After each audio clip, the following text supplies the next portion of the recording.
जय हिंद दोस्तों, स्वागत है आपका इलेक्ट्रोस्टैटिक के लेक्चर 2 में। इलेक्ट्रोस्टैटिक के लेक्चर 1 में हमने बेसिक चीज़ें पढ़ी थी जो कि थ्योरेटिकल थी, और उसमें हमने देखा कि भाई चार्ज क्या होता है, मेथड ऑफ चार्जिंग क्या है, वो सब हमने देख लिए थे। अगर आपने पहले वो लेक्चर नहीं देखा है तो प्लीज़ आप पहले उसे गो थ्रू करिए। अब हम बात करते हैं इससे नेक्स्ट वाली चीज पे। जैसे हमने इससे पहले क्या समझा, हमने समझा कि अगर मान दो बॉडीज हैं आपके ऊपर, इन पे कुछ चार्जेस हैं तो कुछ फोर्सेस वगैरह लगते हैं, ये बात हम जानते हैं। तो अभी हम ये देखते हैं कि भाई अगर फोर्सेस लगते हैं तो उसकी वैल्यू कितनी आएगी, उसका मैग्नीट्यूड कितना है, उसकी डायरेक्शन क्या है, ये सब चर्चा आज हम करने वाले हैं। तो इस चीज को बताने के लिए कि भाई अगर दो चार्जेस को आपने किसी स्पेसिफिक डिस्टेंस पे रखा हुआ है तो वो किस फोर्स से अट्रैक्ट या फिर रिपेल होगी, इसकी वैल्यू कितनी होगी, ये बताने के लिए हम कूलम्ब्स की हेल्प ले रहे हैं। तो कूलम्ब्स ने एक लॉ दिया जो आपको बताता है कि दो चार्जेस के बीच में, दो पॉइंट चार्जेस के बीच में लगने वाला फोर्स कितना होगा। तो आइए हम कूलम्ब्स लॉ को पढ़ते हैं, और ये कूलम्ब्स लॉ बेस है आपके पास है, मतलब इलेक्ट्रोस्टैटिक सबसे बेसिक चीज है वो कूलम्ब्स लॉ है। इसी से हम आगे आगे बढ़ते हम हायर लेवल पे जाएंगे, पर हमेशा कूलम्ब्स लॉ को बेस बना के ही चीजें की जाएगी इलेक्ट्रोस्टैटिक के अंदर। आइए, कूलम्ब्स लॉ बोलता है कि अगर मान लीजिए यहां पे दो चार्जेस है Q1 और Q2, ये दो चार्जेस है और इनके बीच का सेपरेशन कितना है आपके पास में, R है। ये दो चार्जेस हैं, इनके बीच का सेपरेशन कितना है आपके पास में, R। और अगर ये दोनों चार्जेस, इतना आप जानते हैं ना, अगर ये दोनों चार्जेस सेम पोलैरिटी के होंगे, मतलब दोनों पॉजिटिव चार्ज होंगे तो रिपेल करेंगे, दोनों नेगेटिव तो मतलब सेम चार्जेस रिपेल करते हैं, पॉजिटिव चार्जेस अट्रैक्ट करते हैं। तो हमें डायरेक्शन हमें क्लियर है, डायरेक्शन हम चार्ज देख के हम बता लेंगे। पहले मैग्नीट्यूड देखते हैं, इसका मैग्नीट्यूड कितना आता है। तो उसने बोला कि इन दो चार्जेस के बीच में जो लगने वाला फोर्स है वो किस किस पे डिपेंड करता है, इन दोनों चार्ज के मल्टीप्लिकेशन पे मैग्नीट्यूड वाइज, और यहाँ पे इसका जो डिस्टेंस है उसका इनवर्स का स्क्वायर। तो ऐसा बनता है फॉर्मूला आपके पास ड्राइव करके, मतलब जो रिजल्ट दिख रहा है experimentally, that is K Q1 Q2 by R square. ये फोर्स है आपके पास में इन चार्जेस के बीच में लगने वाला। ठीक है जी, ये सिर्फ मैग्नीट्यूड लिखा है, हम इसे वेक्टर फॉर्म में थोड़ी देर में लिखते हैं। अब यहाँ पे क्या क्या टर्म्स है, देख के है हमारे पास, के इलेक्ट्रिसिटी कांस्टेंट है आपके पास के। इस के की जो वैल्यू आती है वो आती है 9 इंटू में 10 टू द पावर 9। के की वैल्यू याद रखिएगा, हमें बहुत बार जरूरत पड़ेगी। ऐसा फॉर्मूला ग्रेविटेशन में बनता है ना, F is equal gm1 m2 by r square, वहां पे g की कुछ वैल्यू होती है, यहाँ पे k की वैल्यू कितनी, 9 इंटू में 10 टू द पावर 9। एक खूबसूरत सी वैल्यू है, कोई कचरा नहीं है इसमें। अच्छा, इसकी यूनिट देखते हैं, ऐसा यूनिट वो कितनी है आपके पास, कैसे चेक करेंगे, के की यूनिट देखनी है, फोर्स की यूनिट लिख दी न्यूटन, यहां से गया क्या बचा मेरे पास, मीटर स्क्वायर, नीचे क्या बचा, कूलम्ब का स्क्वायर, तो ये इसकी ऐसा यूनिट होगी। फाइन। अब के भी कुछ और, के को बड़ा फॉर्मूला जो के का है, के को आप ऐसे लिख सकते हैं 1/4πε। के की वैल्यू 9 इंटू में 10 टू पावर 9 है, पर के को ऐसे लिखा जा सकता है, दैट इज 1/4πε0। अब इसमें 4π तो ठीक है, मुझे पता है, ये एप्सिलॉन नॉट आपके लिए नई टर्म है। ये जो एप्सिलॉन नॉट है दोस्त, ये एप्सिलॉन नॉट ये बहुत इंपॉर्टेंट है, और कूलम्ब्स लॉ में बहुत सारे अच्छे अच्छे सवाल बना सकती है सिर्फ ये टर्म। इस टर्म का नाम है आपके पास से परमिटिविटी। क्या नाम है, परमिटिविटी, मतलब किसी कुछ परमिट वर्मिट कर रहा है इस हिसाब से कोई नाम है। इसकी हम अच्छे से भी चर्चा करेंगे थोड़ी देर के अंदर। अभी हम इसका नाम जान लेते हैं, क्या नाम है दोस्त इसका, परमिटिविटी। तो हमने लिखा दिस इज परमिटिविटी। अभी हम बात कर रहे हैं वैक्यूम के अंदर, तो जैसे यहां पे हमने अभी जो चार्जेस को रखा है ना वो एयर में रखा है, या फिर वैक्यूम में बोल सकते हैं। तो अभी जो यहां पे यूज हुआ है that is permittivity of free space, भी बोलते हैं लोग इसको फ्री स्पेस, या फिर लोग इसे बोल देते हैं परमिटिविटी ऑफ वैक्यूम, या फिर लोग इसे एयर भी बोल देते हैं। Is it clear? तो इसको बोलते हैं एप्सिलॉन नॉट, पता लग गया, इसका नाम है परमिटिविटी ऑफ फ्री स्पेस। अगर आपने इसको एयर में या फिर वैक्यूम में रखा है, किसको रखा है सर, चार्जेस को रखा है। अगर हम चार्जेस को कोई और मीडियम में रखेंगे ना दोस्त, तो यहां पे कोई और मीडियम की परमिटिविटी आएगी, इसमें थोड़ी चर्चा कर रहे हैं अभी। इसकी वैल्यू निकालते हैं, एप्सिलॉन नॉट की वैल्यू। तो एप्सिलॉन नॉट की वैल्यू निकालना कोई बड़ा खेल तो नहीं है, मुझे पता है भी इसकी वैल्यू जो है 1/4π एप्सिलॉन नॉट की वैल्यू कितनी है, 9 इंटू में 10 टू द पावर 9। तो इसकी वैल्यू कितनी है तेरे पास, 1/4π मल्टीप्लाई 9 इंटू में 10 टू द पावर 9। तो इसको जब सोल्व करेंगे ये वैल्यू आती है 8.85 इंटू में 10 टू द पावर -12। ये आती है एसआई यूनिट के अंदर, एसआई यूनिट के अंदर। एप्सिलॉन नॉट की वैल्यू आप याद कर लीजिए कितनी है, 8.85 10 टू द पावर -12। इसका रट्टा मारना है दोस्त, और इसका रट्टा मारना है, इसका रट्टा मार ले। क्लियर क्लियर है ये दोनों टर्म्स, ठीक है। अब थोड़ा और बढ़ते हैं, सर ये फोर्स स्केलर क्वांटिटी की वेक्टर क्वांटिटी, फोर्स कैसी क्वांटिटी है, वेक्टर है। वेक्टर से जो तीर लगाओ, तो तीर तो लगा देते हैं, ये यहां पे तीर लगा दिया इसके ऊपर, क्लियर। अच्छा, अगर आपने यहां पे तीर लगाया तो यहां पे कहां पे तीर लगाए, तो इसके लिए हमें एक यहां पे यूनिट वेक्टर लिखना पड़ता है। यहाँ पे यूनिट वेक्टर लिखना पड़ता है। ये आर कैप है, ये आर क्या आपको और पता ना, R is separation between the two charges, वो मेंशन नहीं कर रहा, इतना क्लियर आप नोट करना, R is separation between two charges.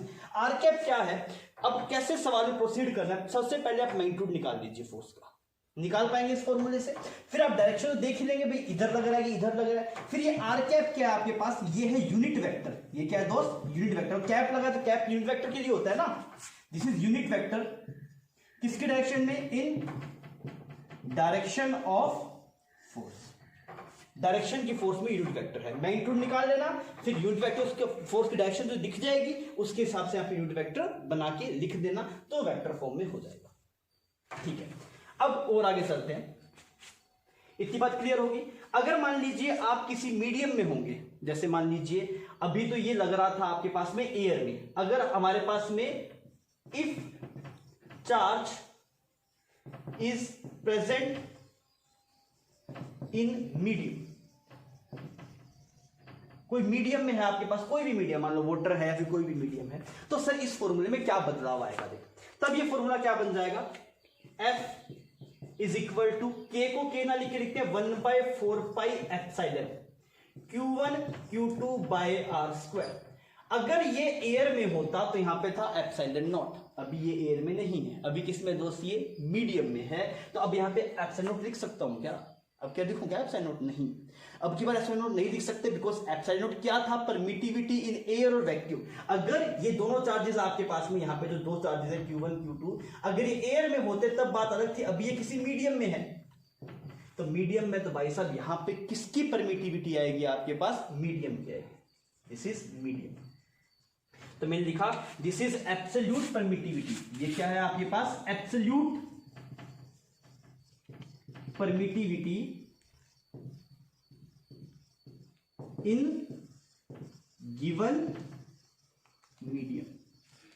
Is it clear. तो भाई साहब मैंने बोला था ये टर्म बहुत इंपॉर्टेंट है, अगर आपके पास एयर में होगा तो ये वैल्यू है, पर कोई और मीडियम में ये वैल्यू नहीं है। इज इट क्लियर, ठीक है जी।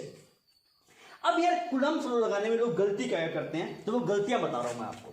तो खतरा लिखते हैं कि कहां कहां पे हमें कूलम्ब लॉ में खतरा है, ये खतरे वाले पॉइंट आप कॉपी में ऐसे मेंशन कीजिए, ताकि जब भी आप 2 साल बाद, मतलब 2 साल का टाइम, मतलब 1 साल बच गया ना आपका जेई एडवांस के लिए, तो आप जब भी इस इंटरवल में आप कहीं बाद में भी अगर आप इसको रिवाइज करें नोट्स को, तो आपको चमके यहाँ पे गलती हो सकती है, अगर आपको चमक जाएगा यहाँ पे गलती हो सकती है, तो आप उस पर थोड़ा फोकस कर लेंगे। खतरे का पॉइंट नंबर 1 क्या है, कूलम्ब लॉ किसके लिए वैलिड है। जैसे मैं आपको बोलूं कि भाई साहब एक सेब है, उस पे चार्ज Q1 है, एक ऑरेंज है, उस पे चार्ज Q2 है, इनके बीच में सेपरेशन R है, बता कितना फोर्स लग रहा है, तो बोले K Q1 Q2 by R square. सही बात है, गलत बात, गलत बात। क्यों, क्योंकि कूलम्ब लॉ सिर्फ और सिर्फ किसके लिए वैलिड है, पॉइंट चार्ज के लिए। किसके लिए वैलिड है दोस्त, पॉइंट चार्ज के लिए। ऐसा नहीं करना है कि मान ले एक कोई चार्ज बॉडी थी, दूसरी एक चार्ज बॉडी थी, उनके बीच में इलेक्ट्रोस्टैटिक फोर्स निकालने के लिए तो दोनों के सेंटर ऑफ मास पे चार्ज मान लिया, ऐसा हमेशा हो ये कोई जरूरी नहीं है। बेसिक कंसेप्ट यही है कि इलेक्ट्रोस्टैटिक का जो आपके कूलम्ब लॉ है वो किसके लिए वैलिड है, सिर्फ पॉइंट चार्ज के लिए वैलिड है।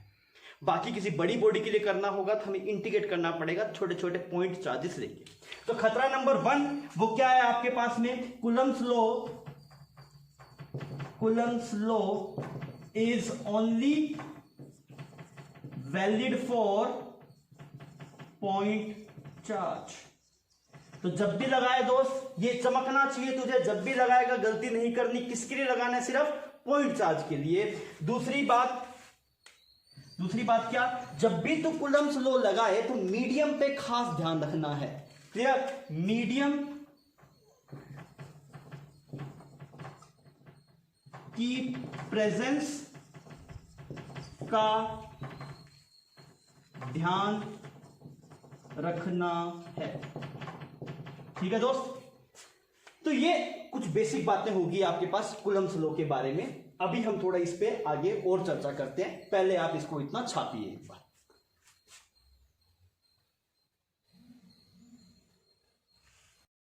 तो अभी तक आपने कूलम्ब लॉ के बेसिक देख लिया और फॉर्मूला वगैरह जान लिया आपने, और आपने खतरे वाले पॉइंट भी अपने दिमाग में सेट कर लिए। कौन कौन से खतरे वाले पॉइंट थे, पहला तो ये जो कूलम्ब लॉ है वो किसके लिए वैलिड है, सिर्फ पॉइंट चार्ज के लिए वैलिड है। और दूसरा मीडियम का ध्यान रखना है। यार एक दिमाग में डाउट है, सिर्फ पॉइंट चार्ज का क्या मतलब है, मैं आपसे पूछूं पॉइंट चार्ज क्या है, तो बोले पॉइंट जितना छोटा, मतलब छोटा सा होना चाहिए। छोटा सा कितना छोटा, मतलब इसका इतना छोटा कि इससे भी छोटा, मतलब चिन्नू सा, कितना मुन्नू सा, कितना छोटा। मतलब छोटे की भी तो कोई टर्म होती होगी भाई, किसके छोटा बड़ा तो रिलेटिव टर्म है ना आपके पास में, कोई स्मॉल चार्ज है, पॉइंट चार्ज, मतलब छोटा है।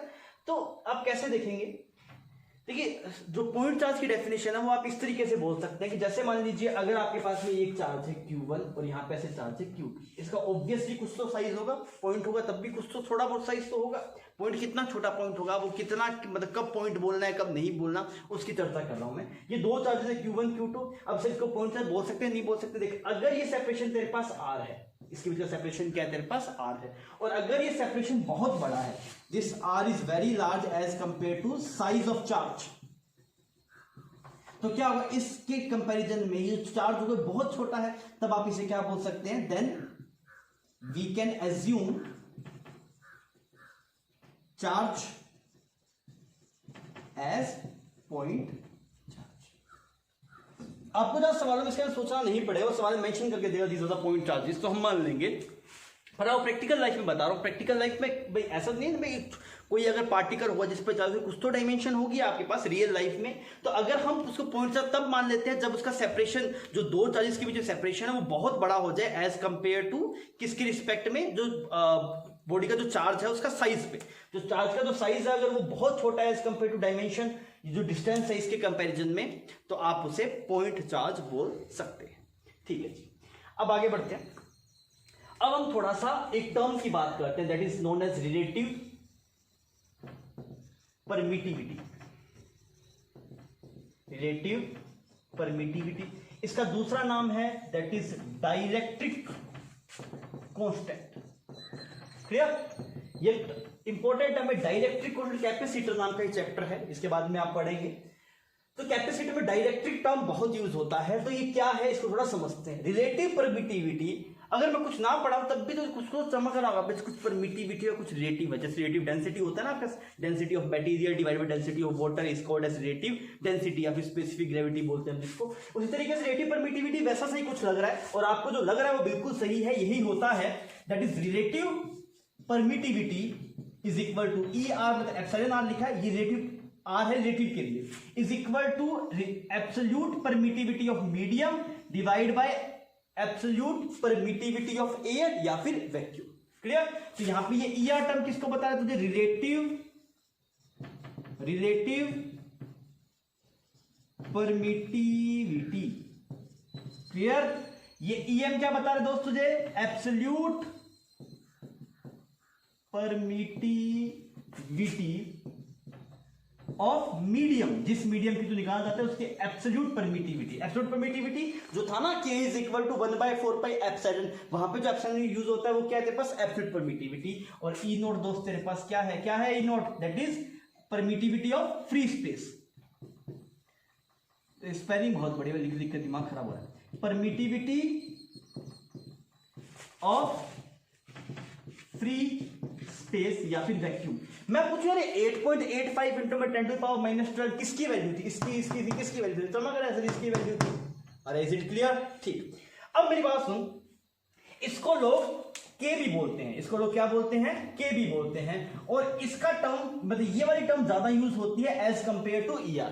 मतलब आप ईआर बोलिए चाहे के बोलिए, के को लोग डाइलेक्ट्रिक कांस्टेंट बोलते हैं, इसको रिलेटिव परमिटिविटी बोलते हैं, दोनों एक ही बात है। क्लियर, तो कभी के आए तो डरना नहीं है, उसका नाम होगा डाइलेक्ट्रिक कांस्टेंट, पर एक्चुअली क्या है तेरे पास, रिलेटिव परमिटिविटी। ठीक है जी। अगर मान ले मैं तेरे को ऐसे बोलूं कि एक मीडियम है, एक तेरे पास वाटर है मान ले, ठीक, वाटर का जो डाइलेक्ट्रिक कांस्टेंट है तेरे पास में वो कुछ बोलते हैं के।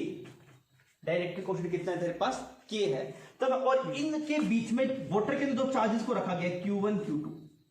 वाटर है दोस्त तेरे पास, इसका डाइलेक्ट्रिक कांस्टेंट कुछ के है, this is dielectric constant, dielectric constant. और वाटर के अंदर तूने किसको रखा हुआ है, यहां पे चार्जेस को रखा हुआ है Q1 Q2 को, ये पानी के अंदर रखे हुए हैं, ठीक है। और इसके बीच का सेपरेशन है वो R है। अब तू बता यहां पे फोर्स कितना लग रहा होगा दो चार्जेस के बीच में, तो बोलेगा sir F is equal to, K use नहीं करना बिकॉज मीडियम बदल रहा है, तो के की यूज ना करके बेसिक पे चलते हैं, दैट इज 1/4 पाई एप्सिलॉन। अब इसमें दिक्कत होगी भाई, एप्सिलॉन किसका एप्सिलॉन लिखना है, epsilon of water. Epsilon of water Q1 Q2 by R square. अरे इतनी बात चमक रही है, पर एप्सिलॉन ऑफ वाटर तो नहीं गिवन, सवाल में क्या गिवन है, डाइलेक्ट्रिक कांस्टेंट गिवन है। तो अरे के किसके बराबर होगा, के होगा तेरे पास मीडियम की परमिटिविटी डिवाइड बाय एयर की परमिटिविटी।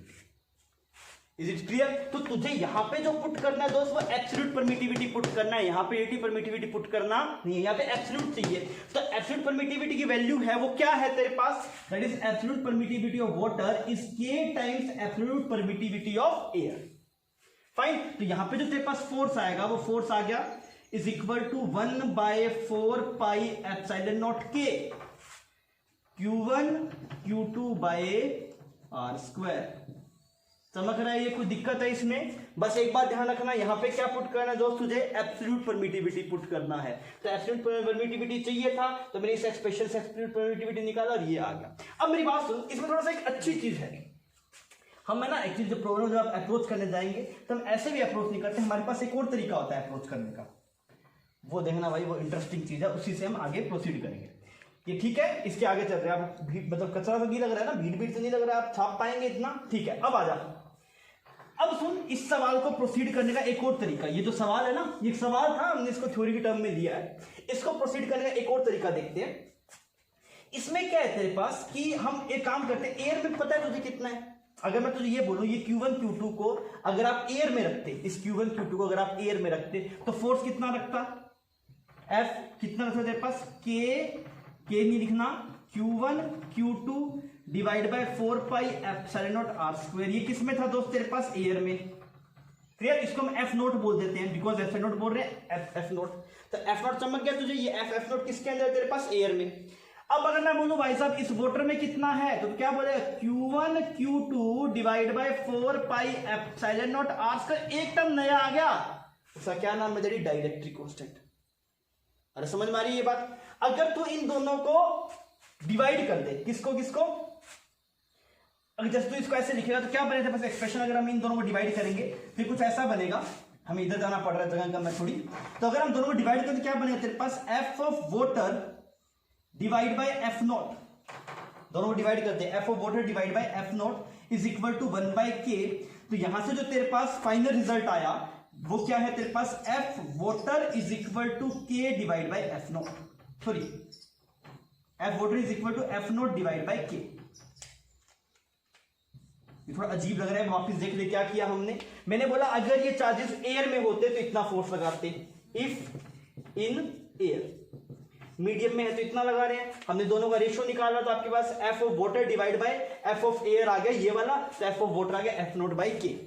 अब मेरी बात को सुना सही ढंग से, हम इन सारों को तोड़ेंगे एक साथ, देना अभी तुम, मैं क्या बोल रहा हूं कि तुझे कोई भी मीडियम में गिवन हो, कोई भी मीडियम में चार्ज गिवन हो, तुझे घबराना नहीं है, तू मान ले एयर में गिवन है। क्लियर? तो एफ नॉट निकाल पाएगा वो इतना ही आएगा, मेरी बात समझ में आ रही है? चाहे यहाँ पे पानी होता, चाहे यहाँ पे ऑयल होता, चाहे यहाँ पे जहर होता, कुछ ही होता, बोले यहाँ पे एफ नॉट तो इतना ही रहेगा। मैं क्या बोल रहा हूं, किसी मीडियम में गिवन हो तू चिंता मत कर, तू किस में निकाल ले, एयर में निकाल ले, मैंने निकाल दिया एयर में।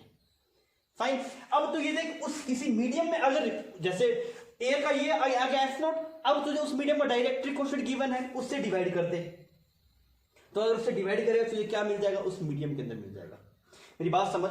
जैसे मान लीजिए ये सवाल ऐसे होता कि मैंने इसको इस ऑयल में रखा, वहां का डाइलेक्ट्रिक कांस्टेंट कुछ के डैश था, तो बताओ चार्जेस के बीच में लगने वाला फोर्स कितना होगा, तो मैं क्या बोलूंगा, उस मीडियम में जो लगने वाला फोर्स होगा एफ नॉट डिवाइड बाय के डैश। मैं बोलूं एक जहर में रखा, एक जहर है मतलब बहुत एक पॉइजन में रख दिया है, ऐसे माने टाइम पास के लिए, मैं पॉइजन में रख दिया, उसका डाइलेक्ट्रिक कांस्टेंट कुछ तेरे पास के डबल डैश है, तो बताओ उस पर कितना लगेगा, तो मैंने बोला एफ नॉट पता है, एफ नॉट डिवाइड बाय के डबल डैश। अरे एफ नॉट क्या है, क्या है एफ नॉट? एफ नॉट है आपके पास में जब चार्ज कहां रखा गया हो, एयर में रखा गया हो। तो हम इसको अभी आप इतना इसको नोट कर लीजिए, हम नेक्स्ट स्लाइड में इसको थोड़ा सा फॉर्मेटिंग और करके हम इसे लिखते हैं, आप इसे छापिए अच्छे से। तो अभी हमने देखा कि रिलेटिव परमिटिविटी क्या है, जिसे हम डाइलेक्ट्रिक क्वांटिटी बोलते हैं। लास्ट में एक एक्सप्रेशन लिखा मैंने, that is force in medium is equal to force in air divide by K, that is dielectric quantity. उस पर थोड़ी सी और उसको फॉर्मलाइज वैसे लिख लेते हैं उस पैटर्न में। तो मैंने बोला कि डाइलेक्ट्रिक कांस्टेंट जो आपके पास में है के, उसको आप क्या बोल सकते हैं, that is epsilon of medium divide by epsilon not of air. ये हो गया एब्सोल्यूट परमिटिविटी इन मीडियम, ये हो गया एब्सोल्यूट परमिटिविटी इन एयर। इसको आप ऐसे भी लिख सकते हैं, that is F not divide by F M. Clear? तो आप इसको इस रिजल्ट में भी इसकी फॉर्म में लिख सकते हैं। कैसे लिखा गया देखिए, ये तो अभी मैं वापस दिखाता हूं, अभी हमने किया है, वापस मैं इसे दिखा रहा हूं। एफ नॉट तो होगा एयर के अंदर, तो एयर में फोर्स कितना होगा 1/4 pi epsilon naught. F naught को लिखा Q1 Q2 divide by R square. Medium में बताइए कितना होगा 1/4 पाई एप्सिलॉन नॉट इंटू में एप्सिलॉन एम, जिसे आप रिलेटिव परमिटिविटी बोलते हैं, डायरेक्टली कांस्टेंट से भी रिप्रेजेंट किया जा सकता है, Q1 Q2 divide by R square. ये इससे साफ हो गया आपके पास में। ये क्या था आपके पास, जैसे F naught by F M. अच्छा, यहाँ पे अगर आप देखेंगे तो ये टर्म कितनी आएगी, ये यहाँ पे साफ हो गया आपके पास। ठीक, तो यहाँ पे क्या है आपके पास F not divide by F M is equal to, this will become K. तो एफ एम कितना आ गया आपके पास, F M is equal to F naught by K. मतलब मैं वापस बोल रहा हूं उसी बात को, अगर सबसे पहले आपको किसी मीडियम में निकालने के लिए फोर्स बोलना है तो पहले आप उसको मान लीजिए वो चार्जेस एयर में प्रेजेंट है, तो आप एफ नॉट निकाल लेंगे, फिर डिवाइड बाय क्या कर देंगे, के कर देंगे। ये आपको जब तक नहीं चमकेगा सही ढंग से, जब तक आप ये जो पूरा डेरिवेशन था इससे पहले जब कर रहे थे ना, आपने इसको पूरा खुद करके देखिए, आपकी के की फॉर्म में लिखिए, फिर देखिए कि भाई मीडियम में कितना फोर्स आ रहा है। तो हमें समझ में आया कि किसी मीडियम में डालने पे चार्जेस को जो फोर्स है वो के टाइम्स कम हो जाता है। क्या बोल रहा हूं मैं, अगर मान लीजिए एयर में आपके पास में फोर्स था 20 न्यूटन, फाइन, फिर आपने किसी मीडियम में डाला जहां का डायरेक्ट्रिक कांस्टेंट था 2, तो उस मीडियम में जो फोर्स आया कितना है 20/2, दैट इज 10। अगर आपने किसी मीडियम में डाला जहां पे डायरेक्ट्रिक कांस्टेंट आपके पास में कुछ 4 था, पहले एयर में फोर्स 20 था, तब कितना हो जाएगा 5। मतलब अगर आप चार्जेस को किसी मीडियम में डालते हैं तो मीडियम में डालने से जो चार्जेस के बीच में जो लगने वाला जो नेट फोर्स है आपके पास, चार्ज पे लगने वाला जो नेट फोर्स है वो कितने टाइम्स कम हो जाता है, के टाइम्स आपके पास कम हो जाता है। तो हमने लिखा net force on charge decrease by K times if we put charges in medium. इसके का नाम पता है ना, क्या नाम है इसका, डायरेक्ट्रिक कांस्टेंट। अच्छा, इसके बाद फिर चर्चा कर लेते हैं। इस डायरेक्ट्रिक कांस्टेंट की वैल्यू है वो वेरी करती है आपके पास कहां से, 1 से लेके इन्फिनिटी के बीच में। डायरेक्ट्रिक कांस्टेंट की वैल्यू कहां से कहां तक वेरी करती है, 1 से लेके इन्फिनिटी के बीच में। के की वैल्यू 1 आती है आपके पास किसके अंदर, एयर में या फिर वैक्यूम में। क्लियर? और के की वैल्यू कितनी आती है, इन्फिनिटी किसमें आती है आपके पास, कंडक्टर में। क्लियर? अगर मान लीजिए कंडक्टिंग मीडियम में आपने कहीं पर चार्जेस को रखा होगा तो उसमें लगने वाला फोर्स कितने टाइम्स कम हो जाएगा, इन्फिनिटी टाइम्स कम हो जाएगा, तो 0 बन जाएगा। क्लियर? तो के की वैल्यू कहां से कहां तक लाई करती है, 1 to इन्फिनिटी के बीच में। इस बात को आपको खुद एक बार करके देखना पड़ेगा, तब आपको सही ढंग से आपके दिल में बैठेगा, नहीं तो ये आपको कहीं ना कहीं फंसा लेगा। क्लियर? ये वाली बात समझ लेना। हम इसी से करेंगे कि जो नेट फोर्स है वो के टाइम्स क्या हो जाता है आपके पास, कम हो जाता है। ठीक है जी, एक तो ये टॉपिक हो गया, इसकी कहानी खत्म हुई, एक बार आपसे अटेम्प्ट कर लीजिए। अब थोड़ा आगे बढ़ते हैं। मैं आपको भी एक झटका देता हूं, आप वो सुनना मेरी बात को। मैं ये बोल रहा हूं कि एक चार्ज के द्वारा दूसरे चार्ज पे लगने वाला फोर्स मीडियम पे डिपेंड करता नहीं है। वापस सुन, एक चार्ज के द्वारा दूसरे चार्ज पे लगने वाला फोर्स मीडियम पे डिपेंड करता नहीं है। मतलब मीडियम चाहे कोई भी हो, जैसे ये 2 चार्जेस हैं आपके पास में, यहां पे इसका नाम कुछ Q1 है, इसका नाम कुछ Q2 है, फाइन। ये इस पे एयर में कितना फोर्स लगा रहा था, ये वाला चार्ज इस पे एयर पे कितना फोर्स लगा, एयर के अंदर कितना फोर्स लगा रहा था, यहाँ पे जो फोर्स था वो था आपके पास K Q1 Q2 divide by R square. इसको 4 पाई एप्सिलॉन नॉट लिख रहे ताकि चमकेगा। एयर में इतना लगा था। अब मैं क्या बोल रहा हूं भाई, तो इस चार्ज को कोई मीडियम में ले जा, कहीं पे रख दे, ये चार्ज उस पे, इस वाले चार्ज पे हमेशा इतना ही फोर्स लगाएगा। अरे सर जी ये क्या, ये जो कहानी गई थी इसका क्या मतलब है? अभी तो आप उसका उल्टा बोल रहे हो। अभी तो आप बोल रहे भाई सर मीडियम बदलने से फोर्स बदल जाएगा, अभी आप बोल रहे हो भाई या तो भाई मास्टर गलत बोल रहा है। अरे मेरी बात समझ में आ रही है, मैं सही बोल रहा हूँ बिल्कुल, इसमें कोई चीज थी जो तू पकड़ नहीं पाया। अब मैं तो दिखाऊंगा, अब तेरे को बात चमकेगी। एक चार्ज के द्वारा दूसरे चार्ज पे लगने वाला फोर्स मीडियम पे डिपेंड करता नहीं है। अगर मान ले एयर के अंदर ये वाला चार्ज यहाँ पे इस पे 20 न्यूटन लगा रहा है, तो कोई भी मीडियम में ले जाए, ये चार्ज इस पे 20 न्यूटन लगाएगा, क्या बदलेगा, नेट फोर्स बदल जाएगा। नहीं चमकी बात अभी, सुन से ढंग से। तुझे पता लगा कि इसकी वैल्यू, एक सिंपल एग्जांपल समझाऊंगा, समझने की कोशिश करना। यहाँ पे Q1 चार्ज है, यहाँ पे ऐसे कुछ Q2 चार्ज है, ठीक। ये वाला चार्ज इस पे कुछ फोर्स लगा रहा है 10 न्यूटन एयर के अंदर, ठीक है। तो ये भी इस पे कितना लगा रहा होगा, मान ले 10 न्यूटन, एक पॉजिटिव है एक नेगेटिव है, राइट। इस पे 10 न्यूटन, ये भी कितना लगा रहा है, इस पे 10 न्यूटन। अब मान ले तू इसको एक मीडियम में लेके चला गया, यहाँ पे ऐसे एक मीडियम में लेके चले गया, तो यहाँ पे चार्ज Q, यहाँ पे ऐसे माइनस Q, इसका डाइलेक्ट्रिक कांस्टेंट कितना है तेरे पास 2, इसका डाइलेक्ट्रिक कांस्टेंट कितना है तेरे पास 2। तो अब तो पहले ये बता सकता है कि इस पे लगने वाला नेट फोर्स कितना होगा, कितना होगा बता, पहले कितना था 10, अब कितने टाइम्स कम हो जाए, k टाइम्स कम हो जाएगा, तब कितना रहेगा 5 न्यूटन, यहाँ पे भी कितना रहेगा 5 न्यूटन। अब इस पे नेट फोर्स कितना हो जाएगा 5 न्यूटन। अरे सर जी हम कंफ्यूज हो रहे हैं, कैसे कंफ्यूज हो रहे हैं सर, अब कभी तो बोलते नहीं वेरी करेगा, अभी तो बोल रहे हैं वेरी कर गया, ये कहानी पढ़ाई थी, मेरी बात को वापिस सुन। इस चार्ज के द्वारा इस पे लगने वाला फोर्स दोस्त उतना ही था, कितना 10 न्यूटन। पर क्या हुआ, ये जो मीडियम के पार्टिकल्स थे, जो मीडियम के पार्टिकल्स थे, इन्होंने इसके ऊपर कुछ फोर्स लगाना शुरू कर दिया, किस तरफ, इस तरफ, कितना 5 न्यूटन। तो इस पे एफ नेट कितना बचा 5 न्यूटन। मेरी बात को सुनना, एक चार्ज के द्वारा दूसरे चार्ज पे लगने वाला फोर्स मीडियम पे डिपेंड करता नहीं है, पर किसी एक चार्ज पे जो नेट फोर्स की वैल्यू है वो k टाइम्स कम हो जाती है। किसकी वजह से, बिकॉज सराउंडिंग के जो चार्ज पार्टिकल्स होते हैं वो कुछ ना कुछ फोर्स उसके ऊपर लगा देते हैं। मेरी बात समझ में आ रही है, जैसे तो ऐसे समझ। एक और बेसिक एग्जांपल समझाने की मैं कोशिश करता हूँ। ये वाली बात छाप ली तूने, थोड़ा इसको मिटा देते हैं फिर आगे बढ़ते हैं। इसको छाप लेना, अगर नहीं छापा तो पोल कर छाप लेना इसको।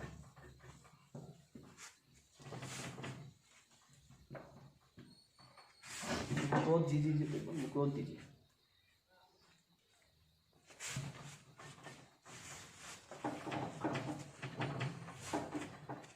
देख मैं पहले सेंटेंस लिख देता हूं, मैं बोल रहा हूं force on one charge due to other, force on one charge due to other is independent of medium. Clear, एक चार्ज के द्वारा दूसरे चार्ज पर लगने वाला फोर्स कौन सा मीडियम है उस पर डिपेंड करता नहीं है, वो एक वैल्यू आती है, वो वैल्यू कितनी है, वो हमेशा आती है 1/4 pi epsilon naught Q1 Q2 by R square. जो एयर में आता है वही फोर्स आता है हमेशा। फिर हम क्या बोला, net force on A charge decrease bye k times by changing medium. अरे यार ये के कौन सा भी, यहाँ पे 2k आ गया, एक तो k Q1 Q2 by R square वाला k आ गया, ये k कौन सा तेरे पास डायरेक्ट्रिक कांस्टेंट वाला, ये k कौन सा तेरे पास दोस्त डायरेक्ट्रिक कांस्टेंट वाला, कंफ्यूज मत होना, दिस इज डायरेक्ट्रिक कांस्टेंट वाला k है। ये वाला k वहां पे भी k था जिसकी वैल्यू थी 9 × 10⁹ वो अलग k था, ये वाला आपके पास अलग k है, ठीक है। अब इसका ऐसे समझ कि मान ले एक बंदा यहां पे है, मैं समझाने की कोशिश कर रहा हूं ना, ये दूसरा बंदा यहां पे है, ठीक। इसका नाम मान ले बंटी है, इसका नाम मान लेते हैं ऐसे, और इसका नाम बबली मान लेते हैं ना, बबली। ये बंटी बबली दोनों खड़े हैं पास पास, ठीक। बंटी इसको अट्रैक्ट कर रहा है, ठीक, बंटी इसको क्या क्या कर रहा है, अट्रैक्ट कर रहा है। कितने फोर्स से अट्रैक्ट कर रहा है, 20 न्यूटन से अट्रैक्ट कर रहा है। तो बबली बंटी को अट्रैक्ट कर रही है कितने फोर्स से, 20 न्यूटन से। बंटी बबली को चार्ज मान ले एक बार, ठीक है। अब मान ले भाई साहब इन बंटी बबली को हमने बोला चलो आपको मीडियम में लेके चलते हैं, तो हम भाई साहब बंटी बबली को मीडियम में ले रहे हैं। ये बंटी बबली चार्ज है ना आपके पास में, ठीक है।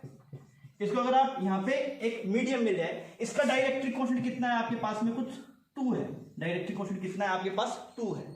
अब मैंने पूछा भाई साहब बबली तेरे पे नेट फोर्स कितना लग रहा है, तो बोला एयर में कितना था, मैंने बोला 20 न्यूटन। तो अब कितने टाइम्स कम हो जाएगा, 2 टाइम्स कम हो जाएगा, कितना लगा 10 न्यूटन। इसमें भी कितना लगा 10 न्यूटन। मेरी बात समझ में आ रही है। तो ये क्या है, ये बबली पे लगने वाला नेट फोर्स है। अगर मैं इस बबली से पूछूं एफ नेट कितना, तो उसने कितना बताया 10 न्यूटन। अगर मैं इससे ये पूछूं force on Babli due to Bunty, इस बंटी की वजह से इस बबली पे कितना फोर्स लग रहा होगा, तो वो बदलेगा नहीं, तो वो कितना लग रहा है आपके पास 20 न्यूटन। क्लियर, बंटी बबली हमने चार्ज पार्टिकल मान रखे हैं, क्लियर है ये वाली बात। तो इसके द्वारा इस पर लगने वाला फोर्स उतना है, पर नेट फोर्स बदल गया। तो मैंने बबली से पूछा भाई नेट फोर्स क्यों बदला, तो उसने बोला यहां पे बहुत सारे पार्टिकल्स थे, वो मुझे इधर धक्का मार रहे थे, मैं कितने फोर्स से धक्का मार रहे थे, तो उन्होंने बोला वो 10 से इधर धक्का मारे थे, इसमें से नेट फोर्स कितना बन गया आपके पास, पहले 20 था, 10 से इधर धक्का मारे, नेट इधर कितना बचा आपके पास, 10 बचा। क्लियर? मतलब मैं ये बोल रहा हूं कि force on charge particle A due to B remain क्या, अनचेंज्ड, अनचेंज्ड। पर अगर आप बोले फोर्स ऑन ए नेट, तो ये क्या हो जाएगा, चेंज हो जाएगा। क्या बदलने से, by changing medium. Is it clear? ये बात समझ में आ गई आपको? तो ये भाई साहब बढ़िया पॉइंट्स हैं, इसमें लोग फंस जाते हैं, लोगों को कंफ्यूजन रहता है कब बदलेगा कब नहीं बदलेगा। तो आई होप आपको समझ में आ गया होगा। नेट फोर्स बदलता है, पर एक चार्ज पार्टिकल की वजह से दूसरे पे लगने वाला फोर्स बदलता नहीं है। नेट फोर्स क्यों बदलता है, बिकॉज सराउंडिंग के पार्टिकल्स कुछ और फोर्स लगाना शुरू कर देते हैं, वो बेचारा उतना ही लगा रहा है, वहां पे बंटी है उतने ही फोर्स से खींच रहा है, पर इधर बहुत सारे लोग हैं उधर मुझे धक्का मार रहे हैं, तो नेट फोर्स क्या होगा, मेरे ऊपर बदल गया। Is it clear? आगे बढ़ते हैं। तो हमने थ्योरी पार्ट कूलम्ब्स लॉ का पढ़ लिया है। अभी हम प्रॉब्लम के थ्रू उस पार्ट को शार्प करेंगे, जहां तक आपको दिक्कतें होगी वो हम प्रॉब्लम के थ्रू कवर कराऊंगा। तो हमने बेसिक से शुरू किया। हमारे पास पहले सवाल में क्या, आपके पास में 3 ट्रायंगल, मतलब एक ट्रायंगल है और ये एक तीनों साइड्स एल एल है, मतलब आपके पास में इक्वेटर ट्रायंगल है। तीनों जो आपके पॉइंट्स हैं वहां पे एक पे प्लस क्यू, एक पे प्लस क्यू, एक पे माइनस क्यू चार्जेस को हमने रखा है। अब आपसे ये पूछा गया दैट इज, सबसे पहले पूछे net electrostatic force on charge A, very charge है, ये रहा चार्ज है। नेट इलेक्ट्रोस्टैटिक, ये इलेक्ट्रोस्टैटिक क्या होता है, ये इलेक्ट्रोस्टैटिक फोर्स है जब आप रुके हुए चार्ज की वजह से जो फोर्सेज आते हैं उन्हें बोलते हैं इलेक्ट्रोस्टैटिक फोर्स। तो इस वाले चार्ज की वजह से यहाँ पे कुछ फोर्स आ रहा होगा, इसकी वजह से यहाँ पे कुछ फोर्स आ रहा होगा, तो नेट फोर्स बताना है ए पे। फिर आपको बोला गया net electrostatic force on charge C, तो सी पे बताना है। क्लियर? अब आप इस सवाल को सोल्व कीजिए। देखो सिर्फ ऐसा नहीं मैं थ्योरी पढ़ी, हाँ मास्टर ने पढ़ा दिया, फोन बंद कर दिया फिर सो गई, ये सब नहीं करना दोस्त। अगर आपको ऐसे मान के चलना है कि भाई आप एक एक्चुअल क्लास में बैठे हैं तभी आप लर्निंग कर सकते हैं। अगर आप ऐसे मानेंगे ठीक है मास्टर तो फोन में, अभी फोन बंद कर देते हैं, मास्टर बंद हो जाएगा फिर बाद में चलाएंगे जब मन करे, ऐसा नहीं है। आपने अगर एक लेक्चर शुरू किया तो आप उसे कंप्लीट खत्म कीजिए, वैसा ही डिसिप्लिन रखिए जैसे आप क्लास में रखते थे। अगर आप उस डिसिप्लिन में नहीं रहेंगे तो आप विश्वास मानिए आप उतना नहीं सीख पाएंगे जो आप क्लास में सीख सकते थे। और टाइम तो हमारे पास कम है और आपको अपना टारगेट अचीव करना है। हम चाहते हैं कि हर एक बच्चा सिलेक्ट हो, इस बार दक्षिणा से 100% रिजल्ट जाए। तो आपको इस सवाल कॉपी में छापना है। आप ऐसे मानिए एक आप क्लास से बैठे हैं, आसपास बच्चे शांति से जैसे क्लास में करते थे वैसे ही आप इसे सोल्व कीजिए, फिर मैं आपको सोल्यूशन बताऊंगा, फिर आप देखिए वो सही आता है कि नहीं। करिए इसको। तो ये सवाल था, आई होप आपने किया होगा। आइए अब हम इसे करते हैं। सबसे पहले आपसे क्या पूछा गया कि ये जो चार्ज पार्टिकल है ए, कहां पे है, ये रहा, ठीक है, इसके ऊपर फोर्स निकालना है। निकालते चलो। देख इस वाले चार्ज की वजह से ये पॉजिटिव, इस वाले पे निकाल रहे हैं फोर्स, तो इसकी वजह से ये भी पॉजिटिव ये भी पॉजिटिव आपस में रिपेल करेंगे। अगर ये रिपेल करेंगे तो ये वाला चार्ज इस पे फोर्स इस तरफ लगाएगा। बिल्कुल सही, इसका नाम कुछ एफ रख दिया इस फोर्स का। क्लियर? अब इस वाले चार्ज से पूछते हैं भाई ये वाला चार्ज इस पे किस तरफ फोर्स लगाएगा, बिकॉज हमें net electrostatic force on charge A निकालना है, तो इसकी वजह से दिख लिया। अब इसकी वजह से देखते हैं, ये से अट्रैक्ट करेगा, ये से अट्रैक्ट करेगा तो किस तरफ फोर्स आएगा, इस तरफ फोर्स आएगा। कितना? दोनों की वैल्यू एफ होगी, बिकॉज फॉर्मूला फोर्स कितना होता है, Q1 Q2 by R square. Q1 Q2 दोनों मैग्नीट्यूड तो सेम ही आएगा ना दोनों का, तो इस वजह से मैं दोनों फोर्सेस को FF लिखा है। अच्छा अब इन दोनों में एंगल निकाल लेते हैं। ये वाला एंगल तेरे पास कितना 60 डिग्री, ठीक है, तो ये वाला एंगल कितना 60, अगर ये 60 तो ये वाला भी 60, इज इट क्लियर, और ये वाला भी 60। मतलब आपके अगर नेट फोर्स आपको ए पे देखना है तो उसमें दो फोर्स लग रहे हैं, यहाँ पे भी एफ और यहाँ पे भी एफ, यहाँ पे भी एफ और यहाँ पे भी एफ, और बीच का एंगल कितना है आपके पास 120 डिग्री। अब आप एफ नेट निकाल लीजिए। एफ नेट कैसे निकालेंगे, पहले एफ की वैल्यू निकालते हैं। एफ क्या होता है, एफ होता है के Q1 Q2 by R square, के, ठीक है, Q1 Q2 की वैल्यू लिखी है आपने, तो दोनों ही Q है तो Q स्क्वायर बन जाएगा डिवाइड बाय आर स्क्वायर। दूसरे वाले में भी तो एफ ही रहेगा ना, K Q1 Q2 by R square, बस साइन अलग आएगा बिकॉज वो अट्रैक्ट करेगा और रिपेल करेगा। तो हमने यहाँ पे डायरेक्शन शो कर दी, तो अब हमें पॉजिटिव नेगेटिव में उलझना नहीं है। ये जो माइनस चार्ज है वो सिर्फ क्या बदलेगा, डायरेक्शन बदलेगा फोर्स की, वो मैंने दिखा दी है, तो अब दिक्कत वाली बात नहीं है। तो ये दोनों फोर्सेज हो गए। अब इन दोनों रिजल्टेंट कैसे निकालेंगे, दो फोर्स से रिजल्टेंट कैसे निकालते हैं, F net is equal to F1 square plus F2 square plus 2F1 F2 cos इसके बीच का एंगल दैट इज थीटा। अब आप इसको निकाल लीजिए, तो एफ नेट कितना है आपके पास अंडर रूट एफ स्क्वायर, ये भी एफ स्क्वायर, इन दोनों का नाम एफ हो गया, तो ये 2F स्क्वायर, और ये कितना बन गया कोस 120 डिग्री। अब कोस 120 की वैल्यू कितनी होती है आपके पास, this will be cos 120 degree को क्या लिख सकते हैं आप, cos 120 degree is equal to cos 90 plus 30, तो कितना बनेगा आपके पास माइनस साइन 30 डिग्री। क्लियर? तो इसकी वैल्यू कितनी हो जाएगी आपके पास -1/2। अब इसको आगे चलते हैं, सोल्व करते हैं। तो ये कितना बना तेरे पास, ये 2f² बना, यहाँ पे भी 2f² बना, और यहाँ पे मल्टीप्लाई -1/2 हो गया। तो 2 से 2 साफ हो गया तेरे पास। एफ नेट की वैल्यू दोस्त कितनी आ गई तेरे पास, एफ नेट की वैल्यू आ गई तेरे पास f, मतलब जो नेट रिजल्टेंट फोर्स आएगा इसके ऊपर वो f आएगा। मतलब कितना फोर्स आएगा आपके पास, that is kq² divide by इस साइड की रेंज कितनी थी l², इसको l बोलते हैं बिकॉज सेपरेशन l था। क्लियर? तो ये तो आ गया आपके पास फोर्स A के ऊपर। अब हम निकालने चलते हैं किसके ऊपर, फोर्स ऑन C। आइए फोर्स ऑन C के लिए क्या करेंगे, इसको मिटा देते हैं, थोड़ा स्पेस बना देते हैं। C पे अगर आप देखेंगे, इस वाले एलिमेंट पे चलते हैं C पे, तो अगर आप C पे देखेंगे तो ये वाला चार्ज इसको अट्रैक्ट करेगा, बिकॉज ये पॉजिटिव है, ये नेगेटिव है, तो ये इधर खींचेगा F से, ये पॉजिटिव ये नेगेटिव, ये भी इधर खींचेगा F से। तो आपके पास क्या डायग्राम बन गया, एक इधर F है, एक इधर F है, दोनों की वैल्यू FF है। डायरेक्शन बच्चों ढंग से देखनी है आपको, पहले चेक करना है, अट्रैक्ट करेगा, रिपेल करेगा, ये पॉजिटिव ये नेगेटिव अट्रैक्ट करेगा, ये पॉजिटिव ये नेगेटिव ये अट्रैक्ट करेगा। बीच का एंगल कितना हो गया आपके पास 60 डिग्री, बहुत बढ़िया। F की वैल्यू मुझे पता है कितनी, kq1 q2 q² divide by l²। ठीक है जी, नेट रिजल्टेंट निकालते हैं। एफ नेट कितना आएगा आपके पास, एफ नेट आएगा √a² b² + 2ab cos theta होता है ना, तो f1² करेंगे, f2² करेंगे, 2f1 f2 और cos 60 degree. Clear? 2f² + 2f² cos 60, cos 60 की वैल्यू कितनी होती है आपके पास, दिस इज 1/2।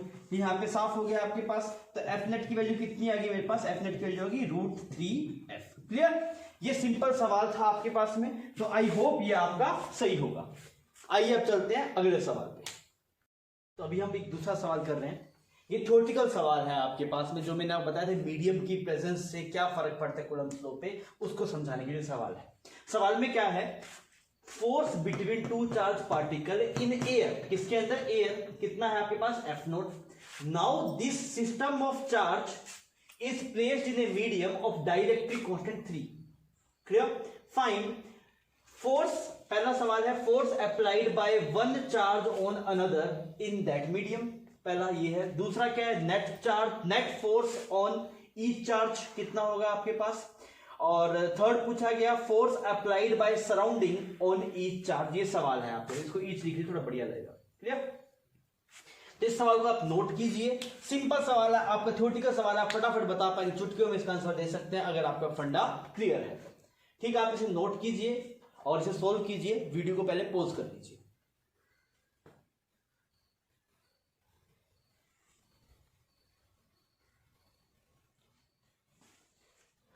करते हैं सवाल को, आई होप आपने कर लिया होगा।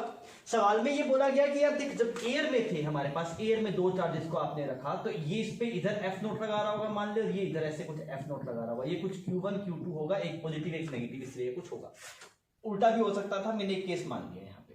तो ये एयर के अंदर था, f0 था।